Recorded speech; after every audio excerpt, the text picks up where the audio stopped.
Shifting our focus to Saudi Arabia, where at least 42 people died after a bus carrying Umrah pilgrims collided with a diesel tanker near Medina.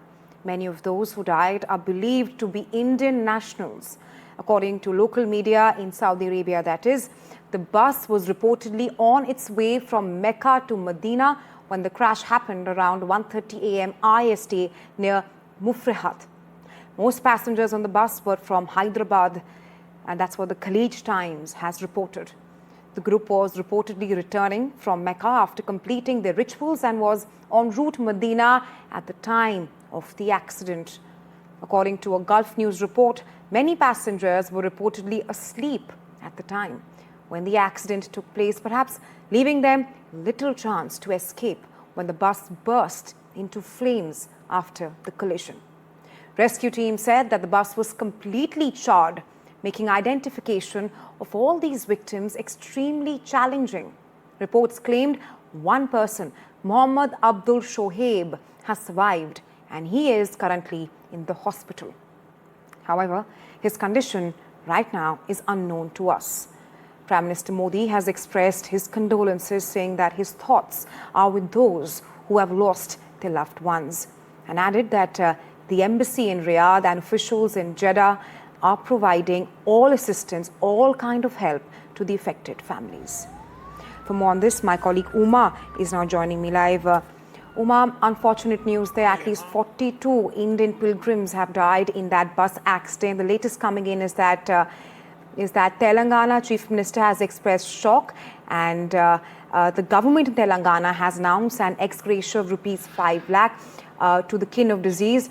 What more are you picking on this? And also talk to us about the safe return of the bodies.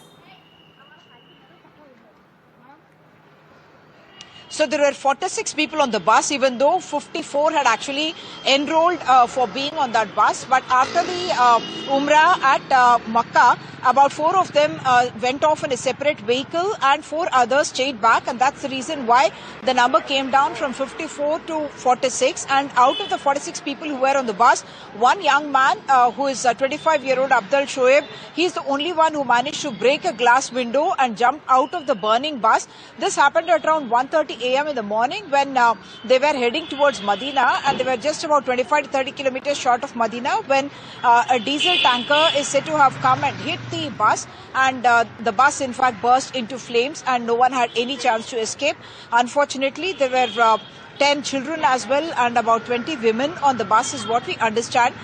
The family members and the relatives who I've been meeting with, I've met with the Minority Welfare Minister this morning, I met with the area MP and also with the Congress chief and with the police as well. I've been having conversations, and what is now planned is that an official team from the Minority Welfare Department, also the Minority Welfare Minister, Mr. Mohammed Azharuddin, will be going to Saudi Arabia, and 2 members from every grieving family, every victim who has died is being taken by the government along with them, because the plan is that there may not be an opportunity to bring back any mortal remains from there, and also that happens to be a holy land. So in their conversations with the relatives, they have also come to the conclusion that most of them would like to finish the rituals or complete the rituals in Saudi itself, and therefore the burial rituals will happen there. Before that, there is some protocol and procedures that need to be followed. There will be possibly some DNA forensics as well, if there is opportunity for that, because we are told that the body remains are quite charred, and therefore they may proceed with an NOC from the relatives and then perform the burial rituals there itself. And yes, the government has announced a 5 lakh rupee compensation, and there are families here like in Ramnagar, where I visited a family where 18 members of a single family had in fact been killed in this. The father, the mother, 3 daughters and their children, and the families of 2 sons. One of the son who is in the US, he's the only one who has survived, and he has lost his wife and 2 children as well. Back to you. Right, Uma, you just mentioned your chat with the family victims. Let's also just take a listen to your conversation with the family of the victims there. I'm at a house in Ramnagar area of Hyderabad, and as you can see behind me, a lock on a door. This is the house from where 18 family members went on this Umrah pilgrimage to Mecca, Medina, and they had in fact offered their prayers at Mecca, and then they were proceeding towards Medina when this horrific accident happened. If we just pan and show you that big numbers of people have gathered here, the extended family has gathered here. In this particular house that we're talking about, Nasiruddin, who's a former employee or retired employee of the railways, and then his wife, their three daughters and their families, and the families of two sons. Only one son who is in the US, he is the only one who has survived this particular accident. 46 people were on that particular bus. 54 people had in fact booked with the Al Makkah Tours and Travels. 4 of them had taken a private vehicle to Medina, and 4 others had in fact not proceeded further, and that's the reason why they have survived the accident. But the 46 people who were there, their vehicle was hit by a diesel tanker, after which the vehicle burnt into flames, burst into flames, and what we are seeing is that only one survivor has come out. The door has in fact been opened. Somebody has found a key and opened the door of that particular house, where family members are now going into home that once had all their loving relatives and now has none at all. And what do you do? What do you do? You can see the grief that people are undergoing. This is a very private moment for this.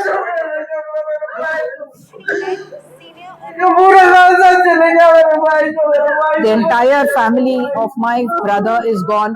That is what the lady is saying, that her brother's family has been killed in this particular accident. All right, those were some emotional scenes there. Let's now take a listen to some of the political reactions coming on this unfortunate bus accident in Saudi Arabia, which claimed the lives of at least 42 Indian pilgrims. Very, very tragic happening. 18 people from one family, as many as 45 here dead now. Yes, yeah. I mean, it's very tragic moment, and I can only pay my respect and condolences to the family. It's very tragic to hear that from one family, 18 people have passed away. You know, I mean, you can imagine the pain that whoever is lost it. So it's very sad situation, but we are monitoring everything. I think the CM has given instructions. The CM himself is monitoring personally, and the government has got the helpline numbers, and the Hajj committee also has. We have got helpline numbers here. I've spoken to the High Commissioner, Dr. Sayyed, High Commissioner also, and he's been monitoring the situation also. He's been calling me, and I've been in touch with them, and then we are trying to send some families here, one member from. So your team of officers as well as some family members you're trying to send? Yes, team of officers. I think out in the evening, I think they will leave, and then maybe probably I might also travel with the delegation, because it's a very tragic situation. It's never happened before, from Hyderabad and people from Hyderabad. I was given to also understand that there's one person from Karnataka is also there, involved in this accident. So, inshallah, it's a sad situation. It's a very difficult situation. I already spoke to Kiran Rijiju Sahab also, the Honorable Minister for Minorities in Central, and he also said that his teams are all monitoring, and everybody is monitoring, everybody is behind this thing, and it's very sad. But I was also given to understand that the body is also been they may require forensic testing and DNA testing before they can be handed over. I will have to see when we go there, or when ये मुझे भी खबर अभी मालूम हुई है कि हैदराबाद के 2 ट्रैवल एजेंसी, एक fly zone tours and travels और अल मक्का हज एंड उम्रा के 42 हाजी मक्का से मदीना जा रहे थे बस में, और बस को आग लगने से मालूम हुआ कि सिर्फ एक शख्स की जान बची है। कंफर्म नहीं है, बात कह रहे हैं कि पूरों का इंतकाल हो गया। तो मैंने इंडियन एम्बेसी रियाद में जो DCM है अबू मैथन जॉर्ज साहब से मेरी बात हुई, और उन्होंने मुझसे कहा कि कौंसल जनरल जिद्दा भी और वो ख़ुद इस पर मालूमात हासिल कर रहे हैं, और जो भी ज़रूरी कार्रवाई करना है वो करेंगे। मेरी भारत सरकार से और ख़ास तौर से एक्सटर्नल अफेयर्स मिनिस्टर से जयशंकर साहब से ये रिक्वेस्ट है कि वो इमीडिएटली इस पर देखें, और अगर जिन लोगों की डेथ हुई है उनके परिवार ये चाह रहा है कि उनकी डेड बॉडीज़ जल्द से जल्द इंडिया को लाई जाए, और अगर कोई उसमें ज़ख्मी है तो उनको अच्छी से अच्छी वहाँ पर उनको इलाज हो सके।